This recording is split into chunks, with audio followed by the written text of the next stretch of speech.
Ready to move in premium triplex villas at Kollur APR Projects.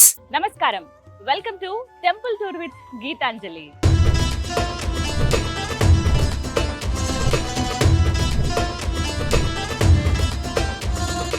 ఇవాల్టి కార్యక్రమంలో మనం వీక్షించబోతున్న దేవాలయం ఏదో తెలుసా? అన్నమయ్య జిల్లా వాల్మీకిపురంలో ఉన్నటువంటి శ్రీ పట్టాభిరామ దేవాలయం. ఎంతో సుందరమైన దేవాలయం ఇది. కొన్ని వేల ఏళ్ల చరిత్ర ఉంది. ఇక్కడ స్వామివారు స్వయం వ్యక్తమయ్యారు. మరి ఆ విశేషాలేంటో లోపలికి వెళ్ళి వారిని దర్శించుకుని తెలుసుకుందామా? రండి.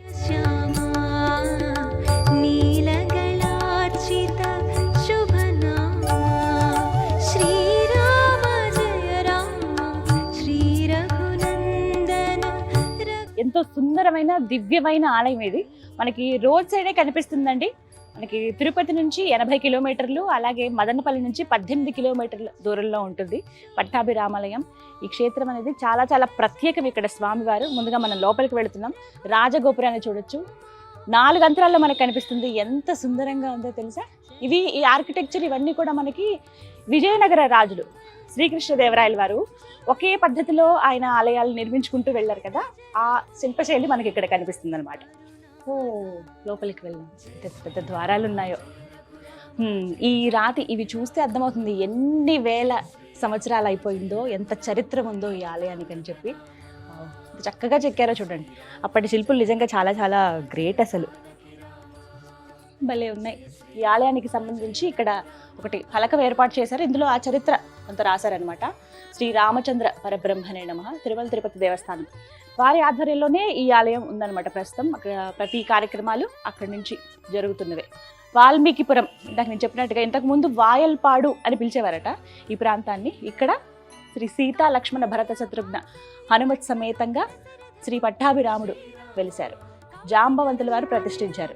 ఇదే నేను మీకు చెప్పాలనుకున్నాను. చాలా ప్రత్యేకం ఇది.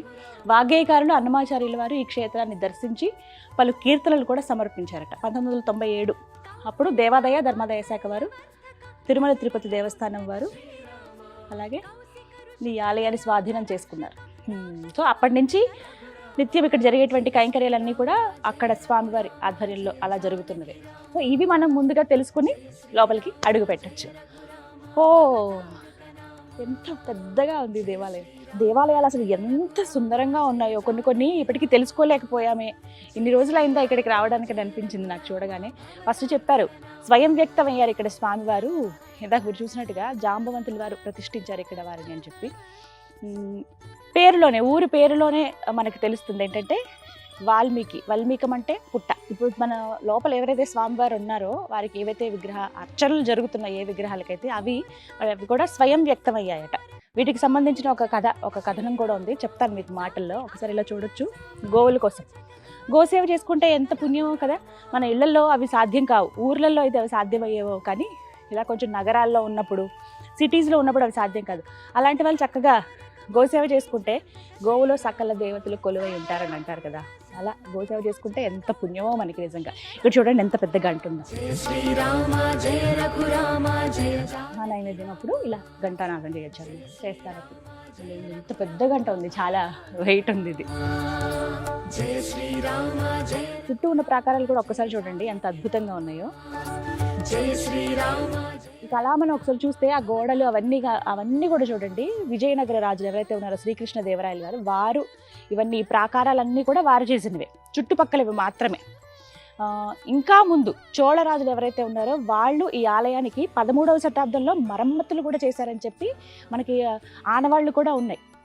కానీ 13వ శతాబ్దంలోనే మరమ్మతులు జరిగాయంటే ఇంకా ముందు ఎప్పుడుందో అనేది నిజంగా చెప్పలేమంటే. అందుకని ఇన్ని వేల సంవత్సరాల చరిత్ర ఉందన్నమాట.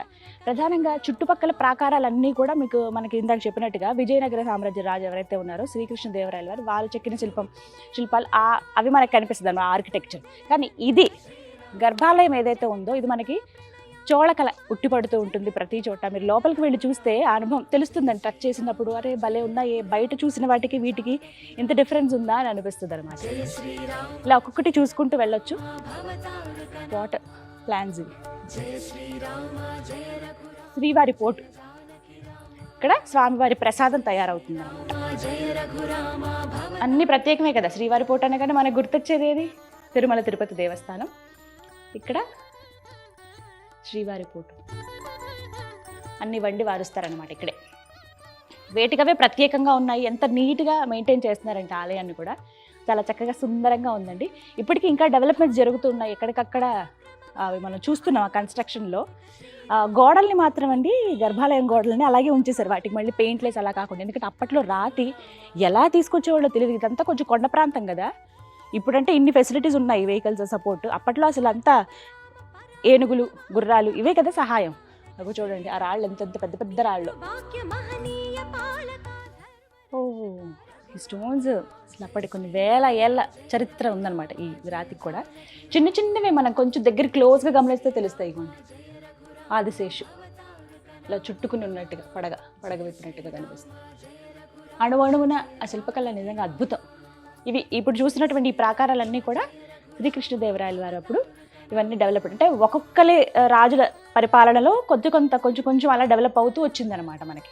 ఈ ఆలయానికి సంబంధించిన చరిత్ర ఏమిటి అని అంటే, పూర్వకాలంలో అప్పుడు వాల్మీకి మహర్షి అలాగే జాంబవంతుల వారు చాలా ప్రార్థన చేశారంట ఆ శ్రీరామచంద్రుడికి. అయ్యా నువ్విక్కడ వెలిస్తే ఎంతోమందికి నీ గురించి తెలుస్తుంది, నీ పరిపాలన ఏ విధంగా తెలుస్తుంది, నువ్వు ఉండడమే మాకు ఒక విశేషం స్వామి, నువ్వు మాకు కరుణించు, మాకు కనపడు అని చెప్పి నీ అంతటి నువ్వే ఇక్కడ ఉద్భవించాయ్యా అని ఎంతో వేడుకుని ప్రార్థన చేశారట ఆయన అనుగ్రహం కోసం, ఆయన కటాక్షం కోసం. వారు అలా తపస్సు చేస్తూ ఉండగా ఒకనొక సమయంలో శ్రీరాముల వారు ప్రత్యక్షమయ్యారు. ఏమైంది, ఎందుకు మీరు ఈ విధంగా తపస్సు చేస్తున్నారు, మీ తపస్సుకు మెచ్చాను నేను, మీకు ఏం కావాలని అడిగితే, అయ్యా మాకు ఇంకే కోరికలు అవసరం లేదు స్వామి, నువ్వు ఇక్కడ ఉండు చాలు, నీ అంతటి నువ్వే స్వయంభుగా నువ్వు వ్యక్తమైతే ఈ ప్రాంతం అంతా కూడా సస్యశ్యామలం అవుతుంది, నీ కృపతో ప్రజలందరూ కూడా సుభిక్షంగా ఉంటారని అడిగితే తడవుగా ఆయన వరాలు ఇచ్చే దేవుడే కదా శ్రీరాముడు. ఏమన్నా సరే ఆ చక్కగా చిన్ని నవ్వుతో అందరిని అలా కట్టిపడేస్తారు ఆయన. అయితే తప్పకుండా, అయితే వారు అడిగింది, అయితే మాకు ఒక విన్నపం ఉంది స్వామి, ఈ విధంగానే నువ్వు ఇక్కడ వ్యక్తం అవ్వాలి అని. ఏమిటి అని అడిగితే, సోదరులతో పాటుగా అమ్మవారు నీ సోదరులు ఎవరైతే ఉన్నారో వారితో పాటుగా నువ్వు ఇక్కడ వ్యక్తం అవ్వాలని అడిగారట. ఇంకేముంది, భక్తుల కోరికను మన్నించేవారే కదా ఆ శ్రీరామచంద్రుడు, తప్పకుండా నేను స్వయం వ్యక్తం అవుతానని చెప్పి స్వామివారు అక్కడ వ్యక్తమై వెంటనే అంతర్ధానం అయిపోయారట. తీరా చూస్తే ఎక్కడా కనిపించలేదు. దూరంగా అలా వెళ్తూ ఉంటే వాల్మీకి మహర్షికి అలాగే జాంబవంతుల వారికి ఒక పుట్ట కనిపించింది. పుట్ట ఉందేంటి ఇక్కడ అని ఒళ్ళు చూసేటప్పటికి ఆ పుట్టలో స్వామివారి రూపం కొంచెం కనపడిందంట. ఇంకా వాళ్ళ ఆనందానికి హద్దులు లేకుండా పోయాయి. మేము ఇలా అడిగాం స్వామి, అడగగానే నువ్వు మాకు వరం ఇచ్చావని చెప్పి మొత్తం ఆ తొలిచి చూస్తే పుట్టలో వచ్చారు. అందుకనే ఇది వాల్మీకిపురం. వాల్మీకి అంటే మనకి పుట్టని తెలుసు కదా, వాల్మీకంలో దొరికినటువంటి విగ్రహాలు కాబట్టి ఇది వాల్మీకిపురం అయిందనమాట ఈ ప్రాంతం. అయితే లోపల మనం చూడొచ్చు ఇప్పుడు ఎలా అయితే వారు కోరుకున్నారో, వాల్మీకి మహర్షి కావచ్చు, జాంబవంతులు వారు ఏ విధంగా అయితే వాళ్ళు అడిగారో, మొత్తం అది మీ సోదరులతో పాటు రావయ్యా ఇక్కడ ఉండు అని అన్నందుకు లోపల మనం గమనించవచ్చు. శ్రీరాముల వారు, సీతమ్మ తల్లి, అలాగే లక్ష్మణ భరత శత్రుఘ్నులు వీళ్ళందరూ కనిపిస్తారు. శ్రీరాముల వారు ఓవైపు ఎడం పక్కగా ఇక్కడ లక్ష్మణులు కనపడతారు, కుడివైపున సీతాదేవి ఉంటారు. ఇది చాలా ప్రత్యేకమని చెప్పుకోవాలి. మరెక్కడా ప్రపంచంలో మరే దేవాలయంలో ఈ విధంగా పట్టాభిరాముడు సోదరులతో పాటు కొలువై ఉండడం అనేది మొట్టమొదటి దేవాలయం అని చెప్పుకోవాలి. చాలా ప్రత్యేకమైన దేవాలయం ఇది. అమ్మవారు ఇక్కడ కుడివైపున మనకు కనిపిస్తారు. చాలామందికి ఒక భావన ఉంటుంది, అదేంటి అమ్మవారు కుడివైపు ఉండడం ఏంటి, ఎడం వైపున కదా ఉంటారు భార్య, అంటే లెఫ్ట్ సైడ్ కదా ఉండాలి, ఎడం వైపునే ఉండాలి కదా అంటారు. కానీ వైష్ణవ సాంప్రదాయంలో యజ్ఞ యాగాదులు చేసేటప్పుడు, ఏమైనా క్రతువులు పూజాది కార్యక్రమాలు చేసేటప్పుడు భార్య కుడి పక్కనే ఉండాలి. అందుకనే ఈ విధంగా అనమాట.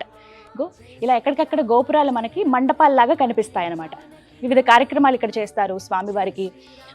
ఒక్కొక్క మండపం దగ్గర మనకేంటంటే స్వామివారికి ఊంజల సేవ జరుగుతుంది, ఇంకొక మండపం ఉంటుంది అక్కడ కళ్యాణం అని, ఇలా చుట్టూ ప్రకారాలు మనకు కనిపిస్తాయి. కాసేపు ఆలయ ప్రాంగణంలో కూర్చుంటే ఎంత హాయిగా అనిపిస్తుందో, ఏనుగులు ఎంత హాయిగా అనిపిస్తుందో కదా. ఈ దేవాలయంలో స్వామివారు ఒక ముద్రతో కనిపిస్తారు. ఆ ముద్రకు కూడా చాలా ప్రత్యేకత ఉంది. అంటే వారు చెప్పేది ఒక్కటే, మనం ఏ పని చేసినా సరే శ్రద్ధతో చేయాలి.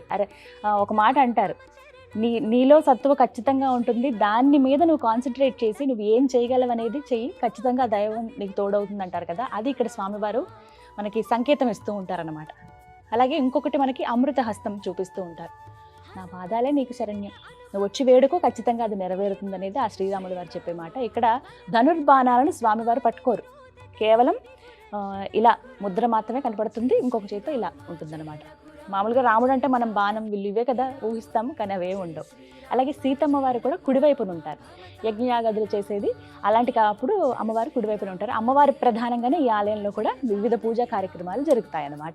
ఇక విగ్రహాలలో ప్రత్యేకం ఏంటంటే లక్ష్మణ స్వామి వారేమో ఇలా ఎడం పక్క, కుడివైపు ఏమో అమ్మవారు, మధ్యలోనేమో ఆ పట్టాభిరాముడు, మరోవైపు భరతుడు శత్రుఘ్నుడు వింధ్యామరులు విసురుతూ ఉంటారనమాట. ఇలా మొత్తంగా మనకి మూల విరాట్లు కనపడతారు. అయితే ఇక్కడ ఏంటంటే మూల విరాట్ని మనం ఫొటోస్ తీయడానికి కానీ వీడియో తీయడానికి కానీ అస్సలు పర్మిషన్ లేదండి. చాలా ప్రత్యేకం కాబట్టి వచ్చి మీరు దర్శించుకోండి అమ్మా, అంతే తప్ప ఇలా తీయటానికి కుదరదు అని చెప్పారు. ఖచ్చితంగా మనం గౌరవించాలి. కానీ ఇది మీరు ఎవరైనా వచ్చి స్వయంగా చూడండి, చాలా ప్రత్యేకమైన దేవాలయం. అలాగే ఇదే దేవాలయంలో సాక్షాత్ ఆ శ్రీరాముల వారే కొలుచుకునేటువంటి రంగనాథ స్వామి దేవాలయం కూడా ఉంది. భూలక్ష్మి సమేత రంగనాథ స్వామి దేవాలయం అన్నమాట. ఇదిగో ఇదే దేవాలయం. ఇవన్నీ కూడా పందిళ్ళు కార్యక్రమాలు జరిగేటప్పుడు, ఏకాదశికి కావచ్చు, అలాగే మన సంక్రాంతి అప్పుడు ఇలా పందిళ్ళు వేసుకోవడానికి వీలుగా ఇలా కర్రలు ఇవన్నీ ఇలాగే ఉంచేశారు. వీటిపైన పరదాలు వేసి మనకి నీడ వచ్చేలా చేసి ఎంతోమంది భక్తజనం వస్తూ ఉంటారనమాట ఇక్కడికి, వాళ్ళందరికీ నీడ కోసమని. ఇది రంగనాయకుల దేవస్థానం. మనకి భూలక్ష్మీదేవి సమేతంగా జయ విజయాలు ముందుగా ఉండగా లోపల స్వామివారు చక్కగా శయనిస్తూ ఉంటారన్నమాట, యోగ నిద్రలో ఉంటారు. ఎంత బాగుంటుందో మూర్తి. మనకన్నీ కూడా కృష్ణశిల, శాలిగ్రామశిల వీటితోనే ఉంటాయి, కానీ చాలా అందంగా ఉంటారు స్వామి. అయితే చూస్తూ మనం ఒక ద్వారంలోంచి మొత్తం స్వామివారిని చూడలేం, సగం మాత్రమే, నాభి వరకు మాత్రమే మనం స్వామివారిని చూడగలం. ఇక మిగతా భాగం ఇలా వంగి ఇటుపక్కకు వచ్చి చూడాలన్నమాట. ఇక్కడ ద్వారం చూడండి ఎంత బాగుందో. ఇది గర్భగుడికి లోపలికి వెళ్ళటానికి ఇంకొక మార్గం అనమాట. వుడ్ తోటి చేశారు, చాలా చక్కగా. జయ విజయాలు వీళ్ళకి ఒక వరం కదా ద్వారపాలకులుగా ఉండడానికి. ఇక్కడ శయనించి ఉన్నారు చూసారా విష్ణుమూర్తి, భలే ఉంది అసలు. ఒడ్డులోంచి బ్రహ్మదేవుడు వచ్చింది, ఆంజనేయ స్వామి, అలాగే గరుత్మంతుడు, అమ్మవార్లు ఇద్దరు యోగ నిద్రలో ఉన్నారండి స్వామి ఆదిశేషు పైన. చూసినప్పుడు ఏమనిపిస్తుంది అంటే భలే ఉంది కదా, మనం అందులో తన్మయత్వం అలా లీనమైపోతాం అంతే. అందులో ఇక్కడ స్వామివారు ఏంటంటే మనకి ఉత్తర ముఖంగా దర్శనమిస్తారు. అలాగే రంగనాయక స్వామివారు దక్షిణం వైపుగా ఉంటారనమాట, రెండు భాగాల్లో. రంగనాయక స్వామివారు ఇటువైపు ఉండడానికి కారణం ఏంటంటే ఇంతకుముందు ఇక్కడ బాహుదా నది ఉండేది. ఆ నది ప్రవహించే ఎప్పుడైనా సరే రంగనాయక స్వామివారు నదీ తీరాల దగ్గర అక్కడే వెలుస్తారనమాట. ఆయన స్వయం వ్యక్తం అవ్వడం కూడా అదే విధంగా ఉంటుంది. అయితే ఇప్పుడంటే ఇక్కడ ఇల్లు వచ్చేసాయి, కానీ ఇంతకుముందు బాహుదా నది ప్రవహించేది. ఆ నది ఎదురుగుండానే స్వామివారిని అలా ప్రతిష్ఠించారు. అది కూడా 17-18వ శతాబ్దంలో జరిగినవే ఇవన్నీ కూడా. అలాగే ఇదే ఆలయ ప్రాంగణంలో ఇంకొక దేవాలయం కూడా మనం చూడొచ్చు. ఇగో ఇక్కడే శ్రీ రుక్మిణి సత్యభామ సమేత శ్రీకృష్ణ స్వామి పాండురంగ విఠల అని అంటారు. ఇక్కడి నుంచి అంటే వాల్మీకిపురానికి కొద్ది దూరంలో విఠలం అనే ఒక ప్రాంతం ఉంది. అక్కడ స్వామివారి పూజలు జరిగేవి, చాలా చక్కగా దేదీప్యమానంగా స్వామివారి దేవాలయం ఉండేది. నా తర్వాత రోజుల్లో ఏం జరిగిందంటే, ఇంతకుముందు మనకు తెలుసు కదా, వేరే మతస్థులు కావచ్చు, కొంతమంది రాజులు దండయాత్ర చేసేవారు, కొన్ని దేవాలయాల్ని ధ్వంసం చేశారు. అందులో భాగంగానే విఠలంలో ఉన్నటువంటి శ్రీకృష్ణ స్వామి, రుక్మిణి సత్యభామ అమ్మవార్లు ఉన్నటువంటి ఆ దేవాలయం పైన కూడా దాడి జరిగింది. స్వామి అమ్మవారిని కాపాడుకోవాలనే ఉద్దేశంతో అక్కడి నుంచి తీసుకువచ్చి ఇలా పట్టాభిరామాలయంలో వారిని ప్రతిష్ఠించారనమాట. ఇక్కడ మనం అవే విగ్రహాలను చూడొచ్చు, ఎంత చక్కగా ఉంటారో. ఎప్పుడు జరిగేటువంటి పూజలే కావచ్చు, కళ్యాణాలు ఇవన్నీ కూడా ఇక్కడ కూడా జరుగుతాయి అన్నమాట. ఒకసారి రామాలయంలో అడుగు పెట్టామంటే సపరివారం, రామ్ పరివారం అంతా మనం దర్శనం చేసుకోవచ్చు. అలాగే బయట మనకి రంగనాయక స్వామిని చూడొచ్చు, అలాగే ఇక్కడ కృష్ణ భగవాన్ని కూడా చూడొచ్చు అనమాట. అలాగే ఇదే దేవాలయంలో చెన్నకేశవ స్వామి కూడా కొలువై ఉన్నారు. వాల్మీకి మహర్షి విగ్రహం మనం చూస్తాము. అలాగే ఆళ్వార్లు ఎవరైతే స్వామివారిని కీర్తించారో, పూజించారో ఇవన్నీ కూడా. ఇక్కడ ప్రత్యేకంగా స్వామివారి గురించి అన్నమాచార్యుల వారు కూడా కొన్ని కీర్తనలు పాడారు. అందులో వాల్మీకిపురం వాయల్పాడు అనే పేరు కూడా వచ్చింది. ఆ కీర్తనలు కూడా మనకి ఒకసారి చరిత్రలోకి వెళ్ళి తొలి వాగ్గేయకారులు ఎవరైతే ఉన్నారో పద కవిత పితామహులు అన్నమాచార్యుల వారు కీర్తించినటువంటి ఆ కీర్తనల్లో ఇప్పుడు నేను చూపిస్తున్నటువంటి ఈ పట్టాభిరామాలయం ప్రస్తావన కూడా ఉంది. కావాలంటే ఒకసారి మనం చెక్ చేసుకోవచ్చు కూడా.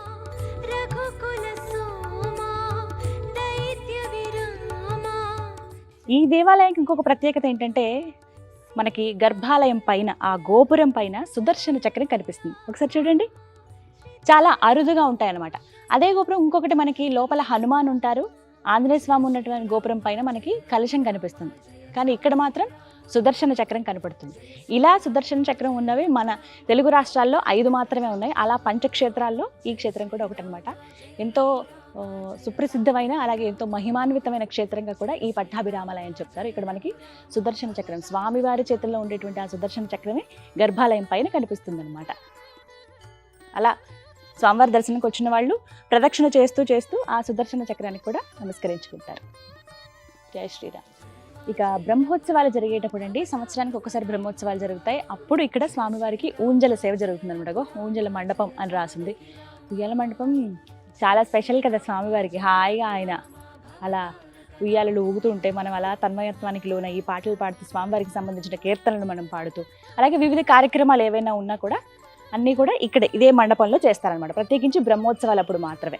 అక్కడి నుంచి చూడడానికి చాలామంది కూర్చోడానికి వీలుగా ఇక్కడ అన్నీ కూడా పరదాలు అవన్నీ వేసి ఉంచుతారు. భక్తులందరూ కూడా చూడొచ్చు అనమాట. ఇక నెక్స్ట్ ఎప్పుడెప్పుడా నాకు ఆ స్వామివారిని చూడాలి, ఎప్పుడెప్పుడు చూడాలా అన్న కోరిక ఉంది. అది మరికొద్ది క్షణాల్లో నాకు తీరబోతుందనమాట.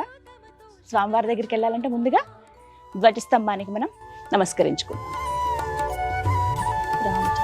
రామభద్ర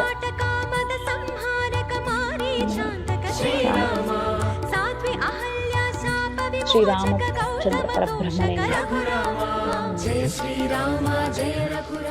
అన్నీ ఆయన రూపాలే కదా ఏవైనా కూడా.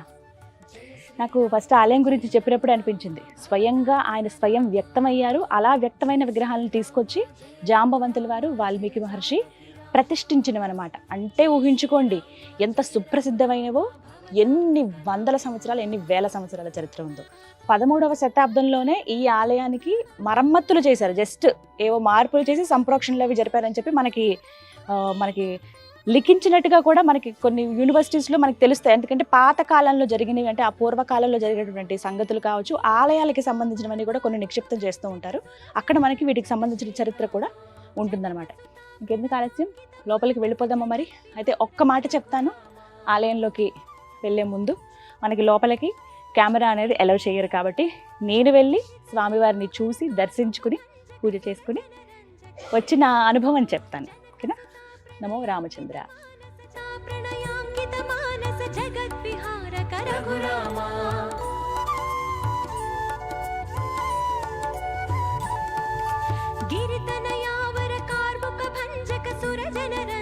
శ్రీరామ జనక సుత ప్రణయాంకిత మానస జగద్విహారక రఘురామ జయ శ్రీరామ జయ రఘురామ జయ జానకి రామ జయ శ్రీరామ జయ రఘురామ భవతారక నామ జయ శ్రీరామ.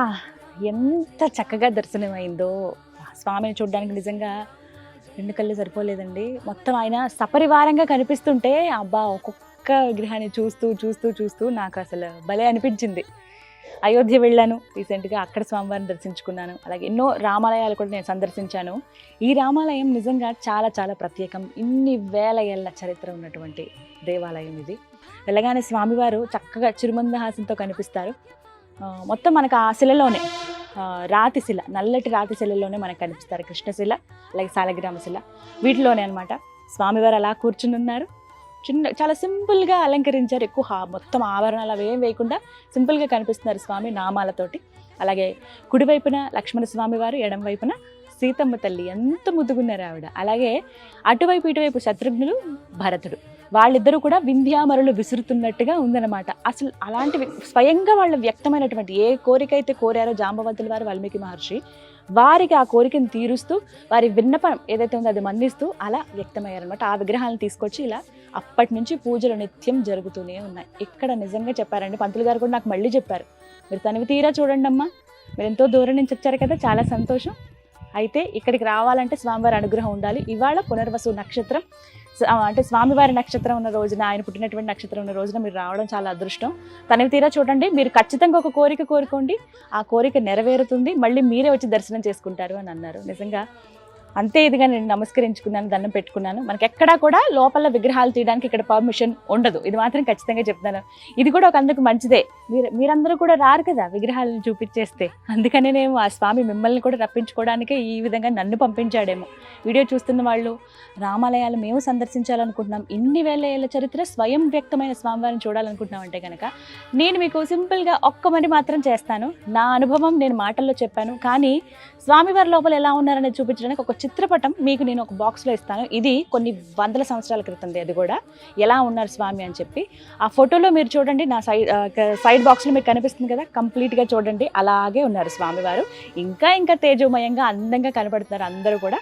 ఇక్కడ ఇంకొక విశిష్టత ఏంటంటే అలా విగ్రహాలు దొరికినప్పుడు కేవలం ఇప్పుడు ఏవైతే చూస్తున్నారో మీరు ఈ విగ్రహాలు మాత్రమే దొరికి వాటిని అవే ప్రతిష్ఠించారు. అలాగే ఆ తర్వాత సైడ్కి మనకి లోపలికి వెళుతుంటేనే ఎడం భాగంలో పెద్ద హనుమాన్ కూడా మనకి కనిపిస్తారు. ఆంజనేయ స్వామి వారు ఎప్పుడు మనకేంటంటే ఒక పక్కకి ఒక దగ్గర స్వామివారు అలా కూర్చుని ఆయన స్వామివారి నామాన్ని జపిస్తున్నట్టుగా ఆ శిలపైనే వారి విగ్రహం కూడా మనకి కనిపిస్తుంది. తర్వాత తీసుకొచ్చి ప్రతిష్ఠించారనమాట ఆంజనేయ స్వామి కూడా మనకి స్వామి ఉత్తరముఖంగా చూస్తారు. సాధారణంగా మనకు తెలుసు కదా, ఉత్తరముఖం అని అంటే కనుక మనకి వైకుంఠ ఏకాదశి రోజు ఆ దర్శనం. కానీ ఇది నిత్య వైకుంఠంగా చెప్తున్నటువంటి దేవాలయం అనమాట. స్వామివారు ఎప్పుడు ఉత్తరముఖంగానే ఉంటారు. అలా వచ్చి దర్శనం చేసుకోవచ్చు. స్వామిని చూస్తూ రామబంటు హనుమాన్ మనకి ఎప్పుడు శ్రీరామ జపాన్ని చేస్తూ ఉంటారనమాట. అలా ఆంజనేయ స్వామిని దర్శించుకుని స్వామివారి దగ్గరికి వెళ్ళి చూడొచ్చు. అలా చూస్తున్నప్పుడే మనకి దశావతారాలు దర్శనమిస్తాయి. మొత్తం లోపలికి వెళ్ళడానికి ద్వారం దగ్గర మనకి దశావతారాలు, మధ్యలో అనంత పద్మనాభ స్వామి వారు అలా నుంచి ఉంటారనమాట. ఇలా మొత్తం లోపలంతా సుందరంగా ఉంది. అన్నమయ్య జిల్లా వాల్మీకిపురం శ్రీ పట్టాభిరామాలయం 1000 ఏళ్ల చరిత్ర కలిగింది. ఈ పట్టాభిరామాలయానికి ప్రత్యేక విశిష్టత ఏమంటే ఉత్తరముఖంగా ద్వారం, సీత, రామ, లక్ష్మణ, భరత, శత్రుఘ్న, ఆంజనేయులు ఒకే పీఠం పైన ఉండేది ఎక్కడా లేదు. అంతా 1000 ఏళ్ల చరిత్ర కలిగిన రామాలయం ఆంధ్రప్రదేశ్లో చాలా అరుదు. జై శ్రీరామ్. శ్రీ సీతా లక్ష్మణ భరత శత్రుఘ్న హనుమ సమేత శ్రీ పట్టాభి రామచంద్ర పరబ్రహ్మణే నమః. ఈ వాల్మీకిపురము మహాక్షేత్రంలో, రాములవారి క్షేత్రంలో ప్రతి నెల పునర్వసు నక్షత్రానికి కళ్యాణం జరుగుతుంది. మేము ప్రతి నెల ఈ కళ్యాణానికి హాజరవుతాము. ఇక్కడ కళ్యాణము చాలా కన్నుల పండుగగా చేస్తారు. ఈ కళ్యాణం చూసినందుకు మాకు ప్రతి నెల మంచి జరుగుతుందని మా అభిప్రాయము. ఈ కళ్యాణానికి ఈ పట్టణ ప్రజలందరూ వీలున్నంత వరకు తప్పక హాజరవుతారు. మేము ప్రతి నెల ఈ కళ్యాణం చూసుకొని దేవుని ఆశీర్వాదం పొంది వెళ్తూ ఉంటాము. జై శ్రీరామ్. ఈ వాల్మీకిపురం నందు శ్రీ పట్టాభిరామస్వామి ఆలయం ఎన్నో సంవత్సరాలుగా వెలిసి ఉన్నది. ఇక్కడ సాక్షాత్తు జాంబవంతుడు ప్రతిష్ఠించినాడనే పేరు. ఇక్కడ పునర్వసు నక్షత్రం రోజు కళ్యాణం జరుగుతుంది. చాలామంది భక్తులు విశేషంగా పాల్గొంటారు. ముఖ్యంగా ఇక్కడ స్వామివారు రామ చరిత్ర గురించి, సీతాదేవి జన్మ నక్షత్రం గురించి ప్రతి ఒక్కటి వివరంగా ప్రతి ఒక్క భక్తులకి అర్థమయ్యే విధంగా కళ్యాణం చాలా కన్నుల పండుగ వైభవంగా జరిపిస్తారు. కాబట్టి భక్తాదులు కూడా చాలామంది పాల్గొంటారు. ఇక్కడ కళ్యాణంలో పాల్గొన్న వాళ్ళకందరికీ కూడా తీరని కోరికలన్నీ తీరుతున్నాయని, అదేవిధంగా పెళ్లి కాని వారికి పెళ్ళిళ్ళు, సంతానం లేని వారికి సంతానము, ఆ విధంగా ఈ పట్టాభి రామచంద్రుడు అందరినీ కరుణిస్తున్నాడని ఒక గట్టి నమ్మకం.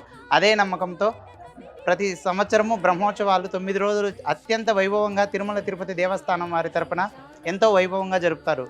జై శ్రీరామ్. మీరు కూడా రావాలనుకుంటే చాలా ఈజీ అడ్రస్. తిరుపతి నుంచి 80 కిలోమీటర్లు. అలాగే మీరు మదనపల్లి మాకు తెలుసండి, మేము అక్కడికి వెళ్తూ ఉంటాం, లేకపోతే మేము అక్కడే ఉన్నాము అటువైపుగా వెళ్తున్నాం అంటే కనుక మదనపల్లి నుంచి మీకు 18 కిలోమీటర్లు అనమాట. సో ఎలా వచ్చినా ఓకే, మెయిన్ రోడ్ మీద ఉంటుంది, ఎక్కడికి లోపలికి వెళ్ళాల్సిన అవసరం లేదు. అడ్రస్ కూడా చాలా క్లియర్గా ఉంది. మీరు అన్నమయ్య జిల్లా వాల్మీకిపురం శ్రీ పట్టాభిరామాలయం అని ఒక్కసారి టైప్ చేయగానే మీకు కంప్లీట్ అడ్రస్ వస్తుంది. మీరు ఈ దగ్గర వాళ్ళు అయితే కనుక తప్పకుండా వచ్చి ఆ స్వామివారిని దర్శించుకుని వారి కృపను పొందండి. ఇవాల్టి టెంపుల్ టూర్ విత్ గీతాంజలిలో సుప్రసిద్ధ క్షేత్రమైనటువంటి శ్రీ పట్టాభిరామాలయం వాల్మీకిపురంలో ఉన్న ఈ దేవాలయం చూశారు కదా. మరో దివ్య దేవాలయ దర్శనంతో మళ్ళీ మీ ముందుంటాను. అంతవరకు సెలవు. నమస్కారం. జై శ్రీరామ్.